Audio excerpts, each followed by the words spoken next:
Thank you, Mr. Chairman. So one thing consumers need in a CFPB director is someone who's willing to stand up to powerful people on behalf of those who don't have power. And that's why I want to focus on the Trump administration's child separation policy. Since March of 2017, you've been the head of the general government programs at the Office of Management and Budget. Is that right, Ms. That's Manager? correct. It's an important job. The General Government Programs Division at OMB is in charge of overseeing both the Department of Justice and the Department of Homeland Security. Is that right? Yes, Senator. And according to the disclosures you submitted to this committee, you, quote, serve as OMB's principal policy official for issues related to the departments and agencies you oversee. Is that right? Yes, Senator. So the Justice Department and Homeland Security are the two agencies most responsible for taking children away from their parents at the border, and you oversee policy issues at both agencies.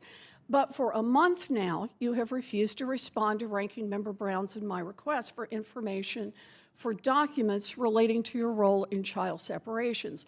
And when we met in my office last week, you refused over and over to give me a straight answer about your role. So today you've given a very lawyerly and limited answer. You're dodging. The answers have also been contradictory.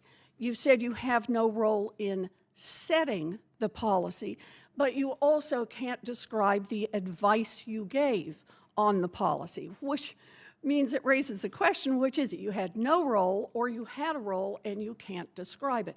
So I'm going to ask you again, under oath, were you involved in any way in developing or implementing the policies that led this administration to take thousands of children away from their parents at the border?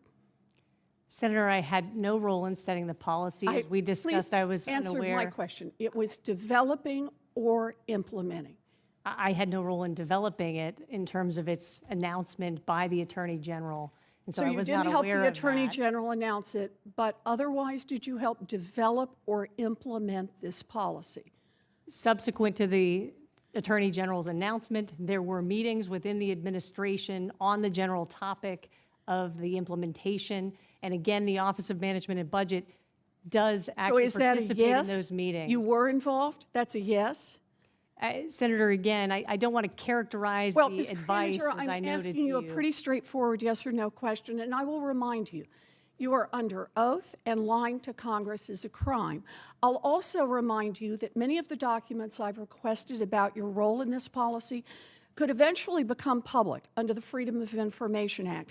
So let me ask again the specific question. Were you involved in developing or implementing the policies that led to children being taken away from their parents at the border? Senator, it's difficult to separate the advice. And so, as I said, I will not characterize the advice that was provided on the analysis or otherwise. I'm not asking you to characterize. I asked you a simple yes or no question.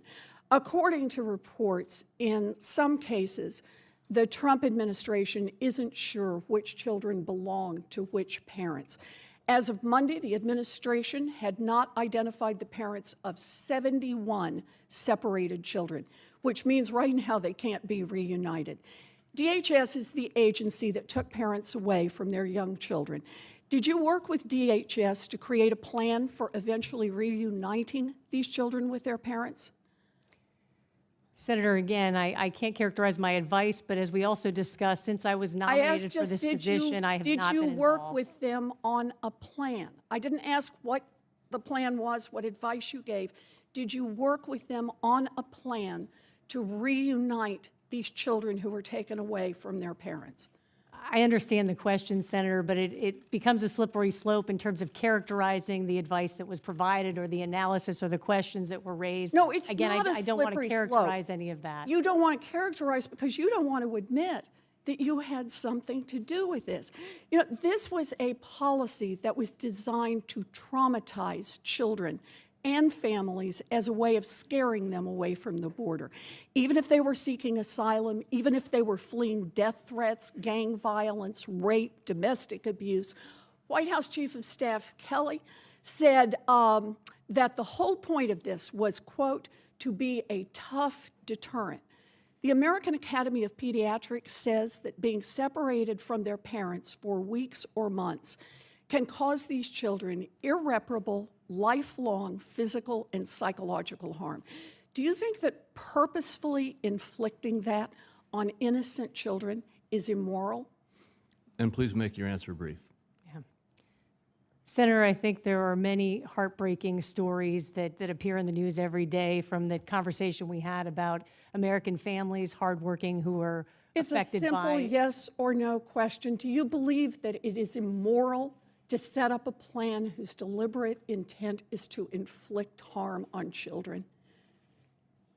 Senator, it's not appropriate for me to provide my personal opinion and internal deliberations and discussions on this matter. Almost every member of this committee, Democrat and Republican, has denounced this policy.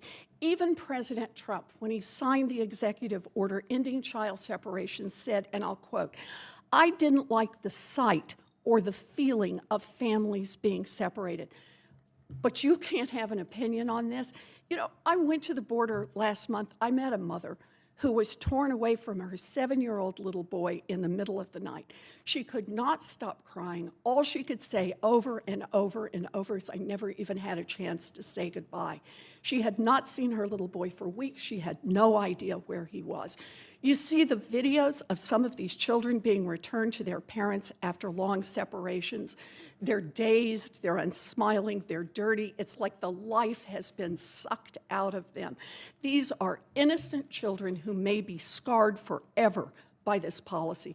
It is fundamentally immoral, and you were part of it, Ms. Kraninger. It is a moral stain that will follow you for the rest of your life.